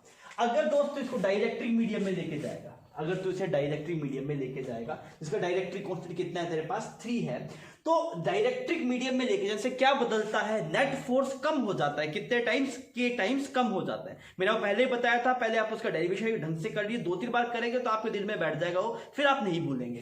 तो आपको समझ में आया भाई, अगर आप डाइलेक्ट्रिक में डालेंगे नेट फोर्स कितने टाइम्स कम हो जाएगा, 3 टाइम्स कम हो जाएगा। तो इस प्रकार नेट फोर्स कितना हो जाएगा, f0/3 किसमें, डाइलेक्ट्रिक मीडियम। अच्छा, डाइलेक्ट्रिक कांस्टेंट का एक और नाम भी था, क्या नाम था उसका, याद है आपको, क्या नाम था उसका, उसका नाम था relative permittivity. Is it clear? अच्छा, अगर मैं ये बोलूं, ये तो नेट फोर्स, अगर मैं बोलूं इस चार्ज के द्वारा इस पे लगने वाला फोर्स, वो मीडियम पे डिपेंड करता नहीं है। मतलब इसके द्वारा इस पे लगने वाला फोर्स कितना रहेगा, f0। अगर आपने ये चीज क्लियर नहीं है तो आप थ्योरी देखिए, लेक्चर 1 के अंदर ये चीज ढंग से, सॉरी इसी लेक्चर के अंदर आपको ढंग से बताई गई है ये बात, कि यहाँ पे जो नेट फोर्स है वो बदल जाता है, पर कूलम्ब का फोर्स है एक मीडियम, मतलब कूलम्ब जो एक चार्ज के द्वारा दूसरे चार्ज पे लगने वाला फोर्स है वो नहीं बदलता, पर किसी चार्ज पे नेट फोर्स बदल जाता है मीडियम बदलने से, बिकॉज सराउंडिंग के पार्टिकल कुछ फोर्स लगा देते हैं। तो मैंने आपको बंटी बबली का एग्जांपल देके भी समझाया था आपको। तो ये वाला पहला सवाल क्या, force applied by one charge on another in that medium. मैंने बोला ये चीज बदलती नहीं है, एक चार्ज के द्वारा दूसरे चार्ज पे लगने वाला फोर्स क्या रहता है, सेम, तो f0 का f0। Net charge on each, net force on each charge, net force बदल जाएगा, कितने टाइम्स कम हो जाएगा, k टाइम्स कम हो जाएगा, इसकी वैल्यू कितनी आ जाएगी, F0/3। Clear. Force applied by surrounding on each charge, तो मैं क्या बोलूंगा, देख एफ नेट है वो किस किस की वजह से आया, एक तो आया force on charge A due to B minus force of surrounding. Is it clear. तो नेट फोर्स कितना बढ़ गया तेरे पास, F0/3।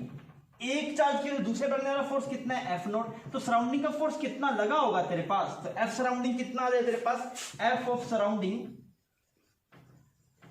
कितना आ जाए तेरे पास, 2F0/3। दोस्त से बढ़िया कंसेप्ट है, ये कंसेप्ट आपको क्लियर होना चाहिए। इसका मतलब क्या है, मीडियम में ये वाला चार्ज इस पे F0 ही लगा रहा था, पर सराउंडिंग वाला इधर 2F0/3 लगा रहा है, इसमें नेट कितना बचा, F0/3।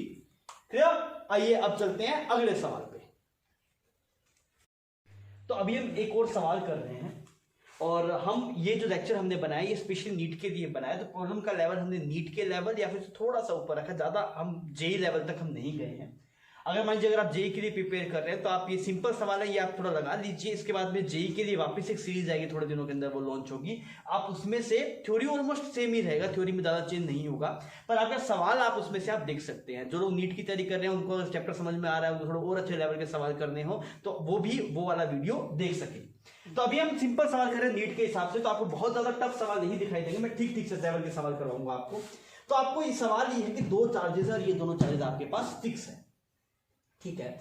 आपको बोला कि एक थर्ड चार्ज को प्लेस करना है, एक थर्ड चार्ज को प्लेस करना है। उसे कहां प्लेस करें ताकि वो इक्विलिब्रियम पे आ जाए, मतलब वो इक्विलिब्रियम पे रहे थर्ड वाला चार्ज। ये डिस्टेंस L है, ये दोनों फिक्स है। आपको बोला गया find position, nature and magnitude of third charge so that third charge retain in equilibrium, तो एक तीसरे चार्ज पार्टिकल की वैल्यू क्या हो, मैग्नीट्यूड क्या हो, साइन क्या हो, उसको कहां रखा जाए ताकि वो भाई साहब इक्विलिब्रियम में हो। ये सवाल आपको अटेम्प्ट करना, सिंपल सा सवाल है। आई होप आप इसे कर पाएंगे। करिए इसको, आप नोट कर लीजिए, लिख लीजिए इसको।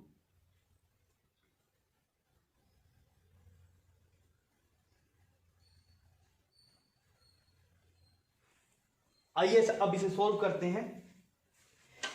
देखिए मुझे ये नहीं पता भाई थर्ड चार्ज का नेचर कैसा होगा, मैग्नीट्यूड कैसा होगा, कहां रखा जाएगा। तो मैंने बोला यार एक काम करते हैं, सबसे पहले अपने इसी लाइन के लोग हम देख रहे हैं। तो यहां पे मैं अगर कोई भी चार्ज को रखूं, पॉजिटिव चार्ज को रखूं, अगर मैं पॉजिटिव चार्ज को रखूं, किसको इक्विलिब्रियम में लेके आए, थर्ड चार्ज को। ये तो पहले से इक्विलिब्रियम में है। अगर आप यहाँ पे कोई पॉजिटिव चार्ज रखेंगे तो ये किस तरफ धक्का मारेगा, इस तरफ धक्का मारेगा, बिकॉज पॉजिटिव पॉजिटिव रिपेल करेंगे। यहाँ पे पॉजिटिव पॉजिटिव भी क्या करेंगे, आपके पास से रिपेल करेंगे। क्लियर। तो यार ये दोनों आपके पास में क्या कर रहे हैं, रिपेल कर रहे हैं। तो क्या ये पॉसिबल है क्या इक्विलिब्रियम में दोनों इस तरफ धक्का मारे तो इक्विलिब्रियम में आएगा ही नहीं। ठीक है भाई साहब, यहाँ चलो, यहाँ चलोगे तो ये भी इधर धक्का मार रहा है, ये भी इधर धक्का मार रहा है, तो ये भी नहीं आ सकते। Is it clear. अब बीच में जाके देखते हैं। अगर आप बीच में जाएंगे तो बीच में जाके देखा पॉजिटिव चार्ज को रखा तो ये इधर धक्का मार रहा है, ये इधर धक्का मार रहा है। एफ नेट 0 हो सकता है, बिल्कुल हो सकता है। नेगेटिव चार्ज को रखेंगे तो ये इधर खींचेगा, ये इधर खींचेगा, तब भी हो सकता है। मतलब पॉजिटिव चार्ज भी हो सकता है, नेगेटिव चार्ज भी हो सकता है। थोड़ा देखते हैं एक बार। तो हमने बोला कि यहाँ पे कहीं पे Q3 चार्ज को रख दिया। इसकी डिस्टेंस कितनी, यहाँ से x, तो ये डिस्टेंस कितनी होगी आपके पास, L माइनस x। क्लियर। तो यहाँ पे कितना है बस Q3 divide by x square is equal to K और 3Q इंटू में Q3 divide by L minus x का होल स्क्वायर। तो KQ साफ हो गया दोस्त तेरे पास। तो यहां से कितना आया कि Q3 भी साफ हो गया। तो L minus x divide by x is equal to 3। Fine, this is equal to √3 ना। This is become L minus x, this is √3। Okay, तो यहां से कितना आया तेरे पास, L minus x is equal to √3x। तो x की वैल्यू कितनी आएगी, L डिवाइड बाय √3 प्लस 1। मतलब यहां से इतनी दूर पे अगर हम चार्ज रखेंगे तो वो चार्ज क्या रहेगा आपके पास, इक्विलिब्रियम में रह जाएगा। उसका नेचर चाहे कोई भी हो और उसकी वैल्यू पे भी डिपेंड नहीं कर रहा, बिकॉज Q3 कैंसिल आउट हो जा रहा है। तो इसका जवाब क्या होगा, यहां से x, यहां से इतनी दूरी पे L divide by √3 plus 1 distance पे आप कोई भी चार्ज रखिए, उसका कोई भी नेचर हो, उसका कोई भी मैग्नीट्यूड हो, वो यहाँ पे इक्विलिब्रियम में रह जाएगा। क्लियर? तो आइए नेक्स्ट सवाल पे चलते हैं। अब की बार भी दोनों चार्जेस को फिक्स रखा गया आपके पास में और आपको बोला गया क्या क्या डिफरेंस है, एक पॉजिटिव और एक नेगेटिव है। इससे पहले दोनों आपके पास सेम पोलैरिटी के थे, एक पॉजिटिव एक नेगेटिव है, इसके बीच का सेपरेशन कुछ L मान लिया। आपसे बोला गया एक थर्ड चार्ज को कहां पे रखा जाए, उसका मैग्नीट्यूड क्या हो, उसका नेचर कैसा हो, ताकि वो थर्ड चार्ज इक्विलिब्रियम में हो। तो हमने क्या बोला, find position nature and magnitude, ये तीनों चीजें आपको निकालनी है। क्लियर? ये तीनों आपको निकालना है। तो ये एंड मान लेना, इसको एंड कर देते हैं, this is and magnitude of third charge so that charge will remain at rest। मतलब थर्ड चार्ज को कहां रखें ताकि वो चार्ज रेस्ट पे रह जाए, वो मूव ना करे। ये दोनों चार्जेस फिक्स हैं, तो अभी हमें ये निकालना है। तो आप इस सवाल को सोल्व कीजिए। आप पोजीशन ही बताइएगा, नेचर ही बताइएगा, उसका मैग्नीट्यूड ही बताइएगा। सोल्व कीजिए इसको।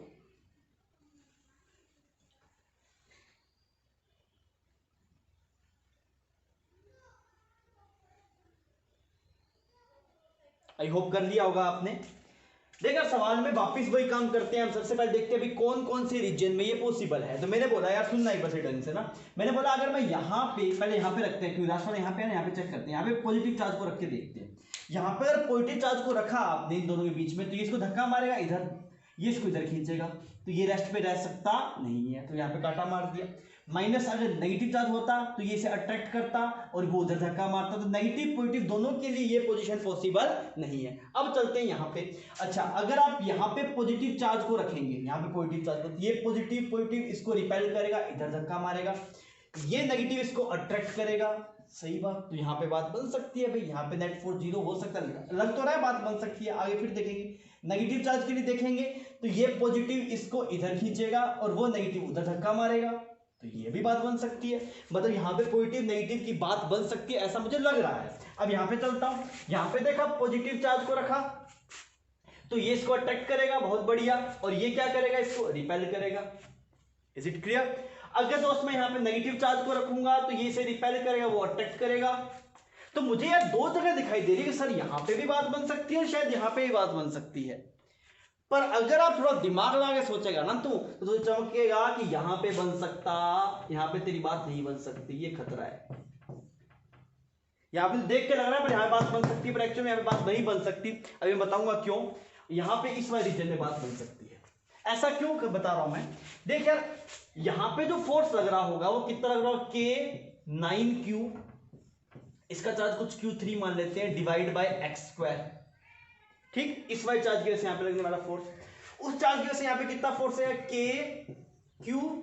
Q3 डिवाइड बाय कितना तेरे पास, x प्लस L का whole square.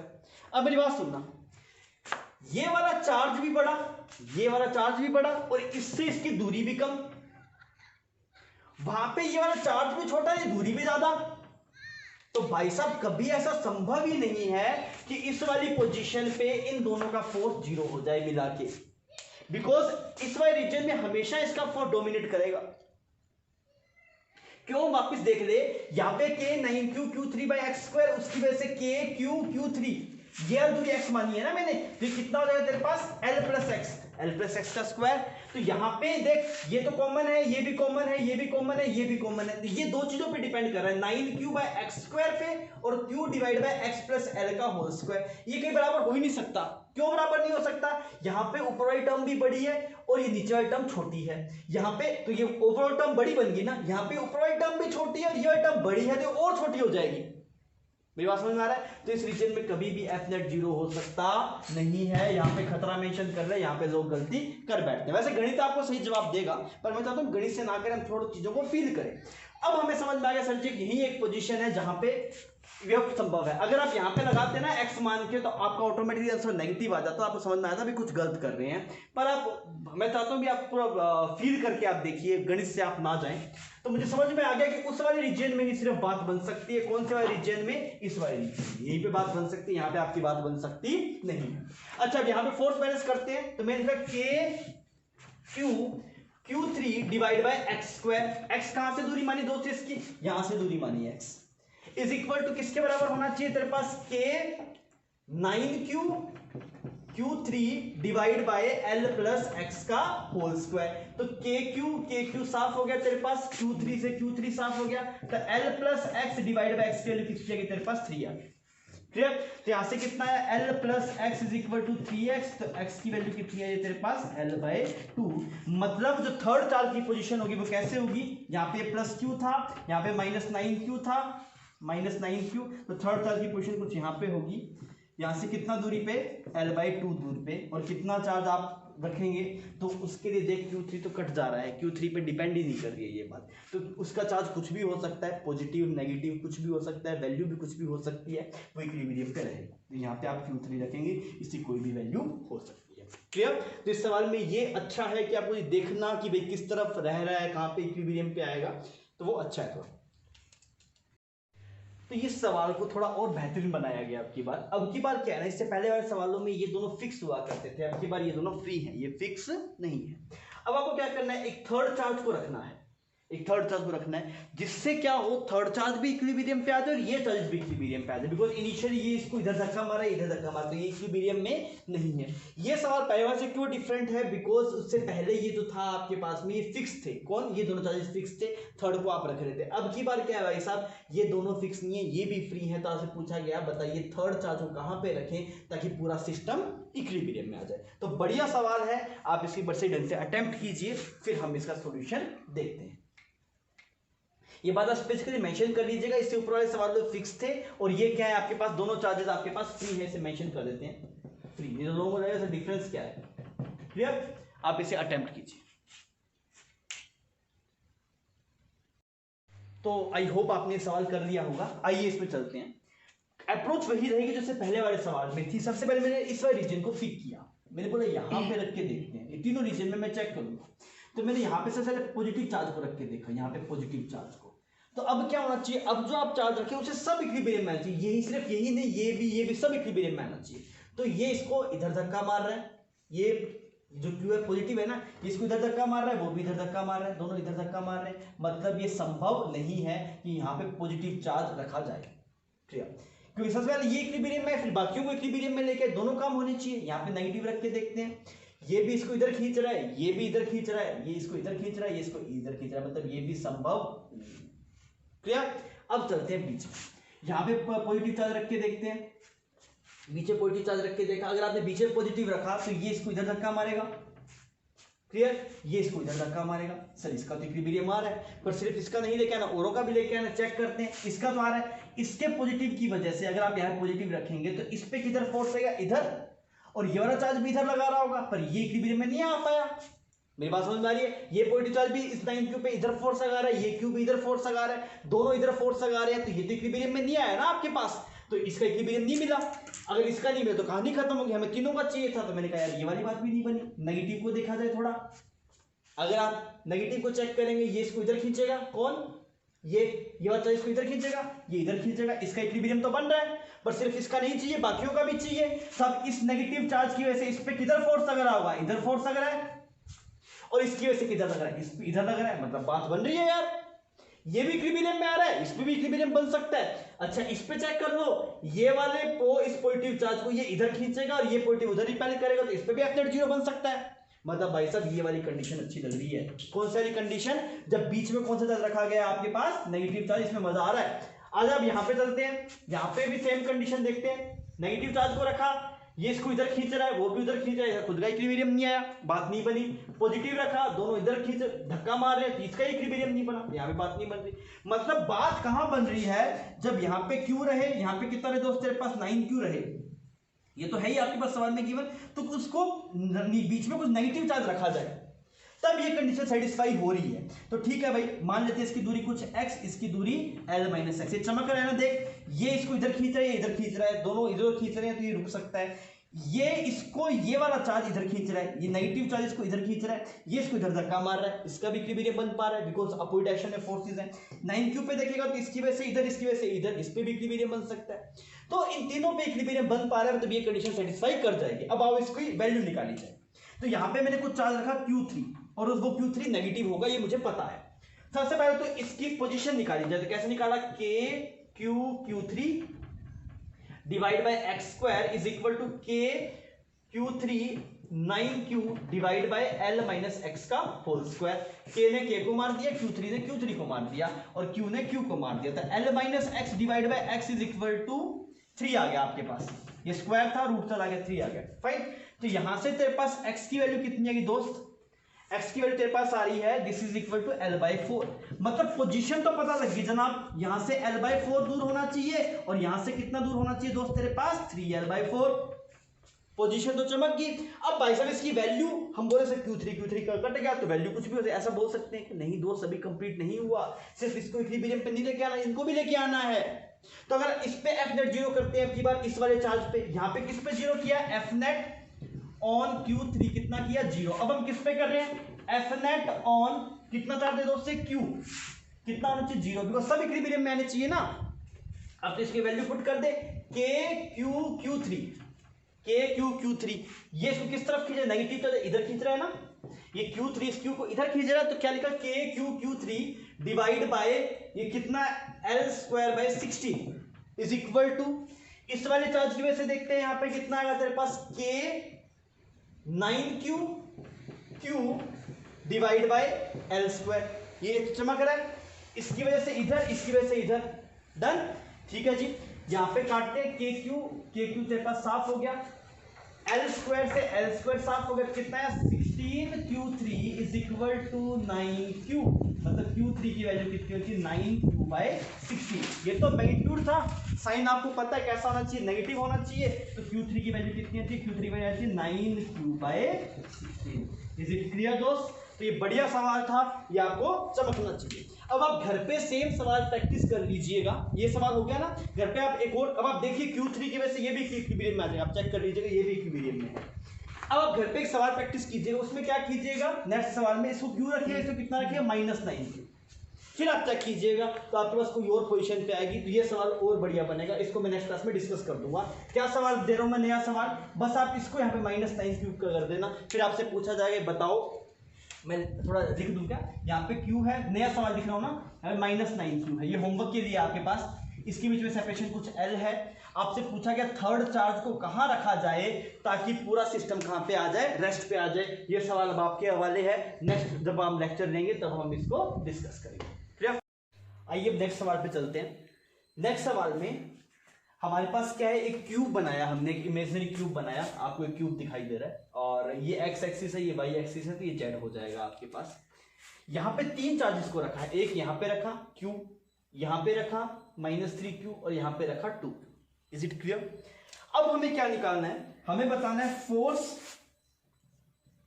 On A due to B in vector form. Vector form बताना है, फोर्स का मैग्नीट्यूड बताना है, डायरेक्शन भी बताना है। फिर आप क्या बताएंगे, force on C due to A। Clear.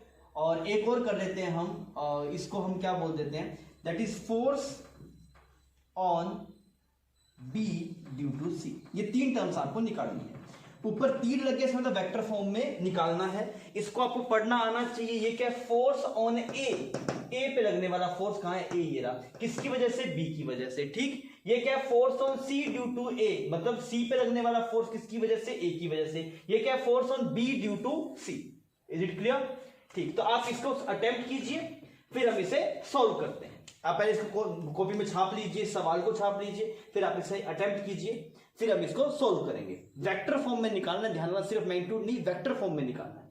करिए इसको।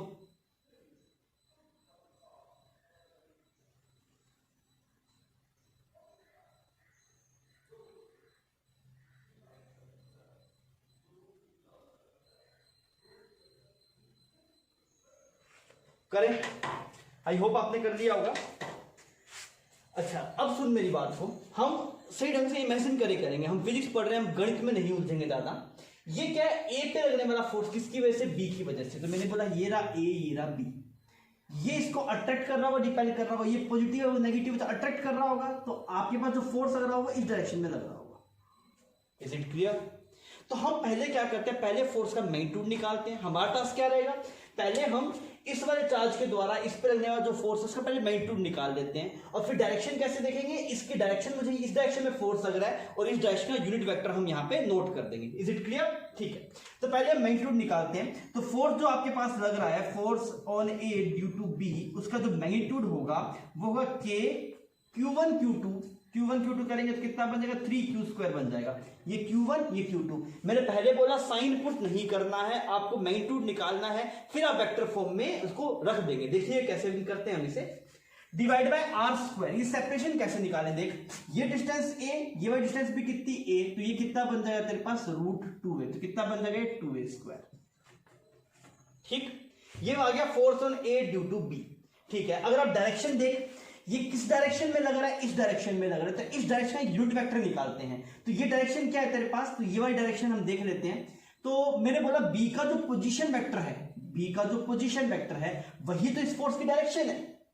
तो बी का पोजीशन वेक्टर क्या है आपके पास, पोजीशन वेक्टर है ai², बिकॉज ये कितना है आपके पास में, इसके कोऑर्डिनेट्स क्या होंगे आपके 1,1 होगा ना, तो इसके पोजीशन वेक्टर क्या बनेगा ai², सॉरी a, तो ai² प्लस aj², ये पोजीशन वेक्टर हो गया। अब मुझे क्या इस डायरेक्शन में यूनिट वेक्टर चाहिए, तो किसी वेक्टर को यूनिट वेक्टर में कन्वर्ट करने के लिए क्या करते हैं, मैग्नीट्यूड से डिवाइड कर देते हैं। तो इसका मैग्नीट्यूड कितना हुआ तेरे पास, √2a। तो ये डायरेक्शन होगी, डायरेक्शन जो आपको डायरेक्शन पता लग जाएगी, उस डायरेक्शन के अंदर एक यूनिट वेक्टर निकाल लेना है। मिल गया यूनिट वेक्टर, ये मैग्नीट्यूड मिल गया। तो अगर मैं इस मैग्नीट्यूड के सामने इसको चिपका दूंगा तो क्या मिल जाएगा, मुझे फोर्स मिल जाएगा। तो आपके पास कितना आएगा, FAB is equal to 3/2 KQ² divide by a²। तो इसकी फॉर्म कितनी बनेगी आपके पास, this is ai² plus aj² divide by √2a। चमक रहा है भाई इतना, कोई दिक्कत है इसके अंदर? सबसे पहले मैग्नीट्यूड निकालना है, फिर जिस डायरेक्शन में फोर्स लग रहा है उसकी डायरेक्शन में यूनिट वेक्टर लिखना है, फिर उस मैग्नीट्यूड के सामने इसको चिपका देंगे तो काम हो जाएगा। क्लियर? ठीक है, आगे बढ़ते हैं। अच्छा, एक बात मेरे दिमाग में आई, वैसे ही अगर हम ये पूछे force on B due to A, ऐसा हमारे पूछा नहीं है पर मान लीजिए अगर ऐसा पूछा होगा, force on B due to A, तो क्या लिखेंगे, मैग्नीट्यूड तो नहीं बदलेगा, बिकॉज जितना फोर्स ए बी पे जितना फोर्स बी ए पे लगाएगा उतना फोर्स ही ए बी पे लगाएगा। ऐसा क्यों, बिकॉज न्यूटन का थर्ड लॉ। तो मैग्नीट्यूड तो नहीं बदलेगा पर डायरेक्शन बदल जाएगी, उस पे फोर्स इस तरफ लग रहा होगा। तो हम ये बोल सकते हैं ना कि FBA is equal to minus of F vector of AB, ऐसे बोला जा सकता है आपके पास। तो आप क्या बोलेंगे, FBA वेक्टर कितना आएगा, FBA is equal to, just इसका माइनस कर दीजिए, 3KQ² a² और यहां पे आया ai² plus aj² divide by √2a। इतना चमक रहा है, ये कोई दिक्कत है इसके अंदर? आइए अब अगला जो पूछा था वो बात करते हैं। फिर मुझसे क्या पूछा गया, मुझसे पूछा गया force on C due to A। भाई साहब C कहां पे है, ये किसकी वजह से, A की वजह से। तो मैं सबसे पहले तो मैग्नीट्यूड निकालता हूं। सबसे पहले मैग्नीट्यूड निकाला मैंने, तो मैंने बोला force on C due to A का जो मैग्नीट्यूड होगा वो कितना होगा, K, मैग्नीट्यूड के लिए डब्बा लगा दिया, K Q1 Q2 कितना बनेगा, K 2Q², Q1 Q2, ठीक है, ये डिवाइड बाय r²। r की वैल्यू कितनी बनेगी, r क्या है, ये सेपरेशन है AC को समझ पाएगा कैसे निकालेगा, ये बॉडी डायगोनल है, बॉडी डायगोनल कैसे निकालेगा, देख ये वाला जो डायगोनल है इसकी वैल्यू कितनी है, √2a। ये जो डायगोनल है ये कितना है, √2a, और ये कितना है तेरे पास a, तो बॉडी डायगोनल ये वाला बनेगा।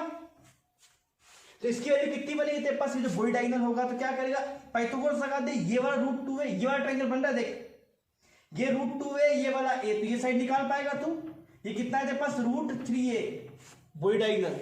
तो मैंने लिखा डिवाइड बाय r², तो ये 3a² बन गया, मैग्नीट्यूड तो मिल गया। अब मुझे पूरा वेक्टर फॉर्म में लिखने के लिए जिस डायरेक्शन में फोर्स लग रहा है उस डायरेक्शन का यूनिट वेक्टर चिपकाना है। तो कैसे निकालने हम, सुन, तुझे फोर्स किस तरफ लग रहा है, पहले मैंने फोर्स देखा, किस पे देखना है, सी पे देखना है, ए की वजह से फोर्स ऐसे लग रहा है, ये इसी डायरेक्शन बाहर की तरफ फोर्स लग रहा है। तो मतलब जिस डायरेक्शन में सी का यूनिट वेक्टर, सॉरी सी का पोजीशन वेक्टर क्या होगा, ये तो होगा AC। सुनना मेरी बात दूसरे ढंग से, वेक्टर कई बार लोगों का वीक होता है। सी का पोजीशन वेक्टर देखा तो क्या बनेगा, AC वेक्टर बनेगा, और उसी डायरेक्शन में फोर्स लग रहा है, मेरी बात समझ में आ रही है? इसी वेक्टर डायरेक्शन में फोर्स है ना, तो मैंने बोला सी का पोजीशन वेक्टर क्या है आपके पास, सी का पोजीशन वेक्टर लिख दिया पहले। तो सी के कोऑर्डिनेट, सी कोऑर्डिनेट कितना है, ए I cap plus A J cap plus A K cap. इतना कर पाएगा तू? तो यूनिट वेक्टर क्या होगा यहाँ पे, यूनिट वेक्टर। तो मैंने बोला कोई भी वेक्टर लिखो पहले उसकी डायरेक्शन में, वो लिख दिया वो vector A I cap plus A J cap plus A K cap. पर मुझे इसकी डायरेक्शन में क्या चाहिए, यूनिट वेक्टर चाहिए।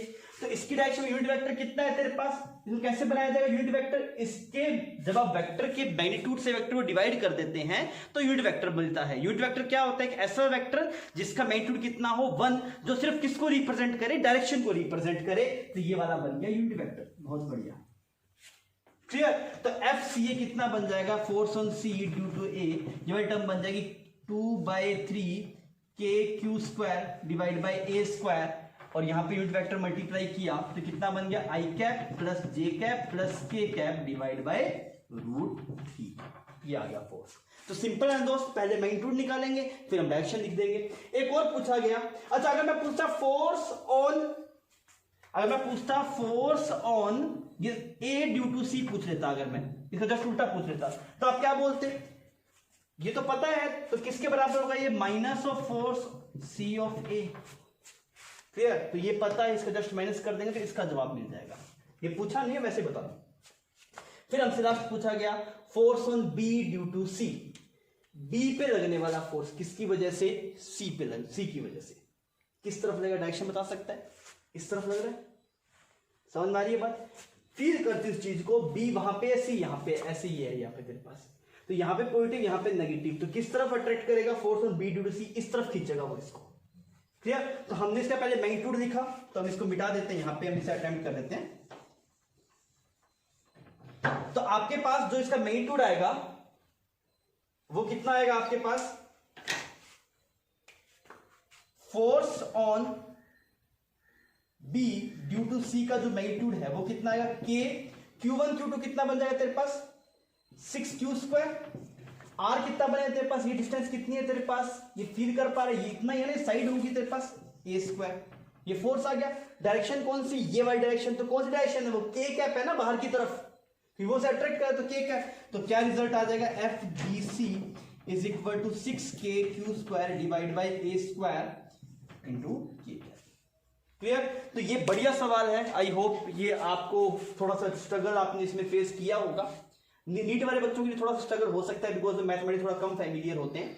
हम ऐसा ही एक और सवाल अभी करते हैं ताकि आपका कंसेप्ट थोड़ा और स्ट्रॉन्ग हो जाए। आइए, ये वाला सवाल भी सिमिलर जो पहले वाला सवाल था उसी के तरीके से है। वो थोड़ा सा लग रहा था कि भाई प्रॉब्लम स्टिक हो रहा है बच्चों के लिए, तो इस वजह से वापस एक उसी तरीके का सवाल दिया गया। वेक्टर फॉर्म थोड़ा सा आपको टफ लग सकता है अगर आपकी वेक्टर थोड़ी सी पकड़ कम होगी, तो इसीलिए हम एक सवाल वापस करके देखते हैं, आपको क्लियर हो जाएगा। सवाल में क्या बोला गया, charge Q is placed at 1,3,2 and another charge -3Q is kept at 4,-1,2, find out force on -3Q due to Q। तो हमें क्या निकालना है, फोर्स ऑन किस पे निकालना है, -3Q, किसकी वजह से, Q की वजह से, ये हमें निकालना है, और फोर्स में वेक्टर फॉर्म में चाहिए, क्लियर। तो आप इसे अटेम्प्ट कीजिए, पहले सवाल छाप लीजिए फिर आप इसे अटेम्प्ट कीजिए, थोड़ी देर में हम इसे सोल्व करते हैं। वीडियो को पॉज कर लीजिए।